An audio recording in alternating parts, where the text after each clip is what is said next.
SAGA Egmont presents A Prison Diary by Geoffrey Archer, read by Jonathan Keeble. Volume 1, Belmarsh, Hell. Introduction read by the author.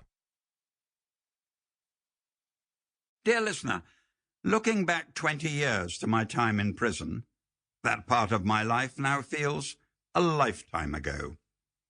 I confess that when the judge passed a sentence of 4 years, I was shocked. No one had ever received 4 years for perjury.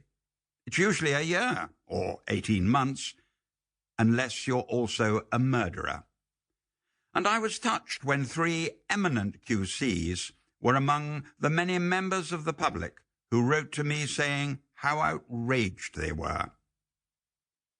I already knew that I would be sent to what's called a Category A prison, which houses very serious offenders, but because in my case neither drugs nor violence were involved, my QC had assured me I'd only be there for 3 weeks at the most, before being sent to a DCAT, a prison for those who are non-violent or about to be released. HMP Belmarsh was a shock at one level, but not at another. The truth is, the public nowadays are fairly well informed through novels and TV about what to expect. I was put overnight in solitary, and guards with torches checked my cell every 20 minutes to make sure I wasn't thinking of committing suicide, which actually had never crossed my mind. On the second day, I was put into a cell with 2 murderers, one a thoroughly vicious and evil man, the other a rather dim and pathetic individual. A friendly guard had told me that anyone who'd been to public school, boarding school, quickly got used to the system, and indeed, that turned out to be the case. However, nighttime was always the worst, for many reasons. Not least, it's quite impossible to sleep. The fear of not knowing what might happen to you tomorrow.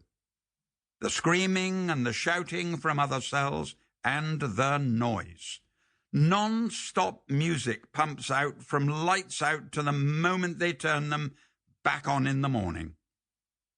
That was the one thing I hadn't anticipated, and it was both exhausting and demoralizing. However, one of the advantages of being locked up, no, the only advantage, was I was able to continue to write. Instead of a novel, I began to keep a daily diary, producing a first-hand account of everything I was experiencing. What you will discover in this book, Hell, is what will happen to you if you ever have the misfortune to end up at HMP Belmarsh. It's a kind of hotel guide, if you like, but worse than the worst hotel you've ever experienced. No stars.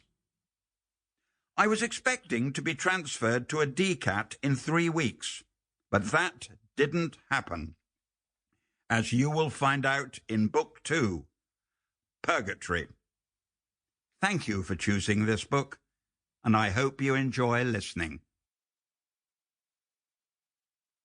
Invictus.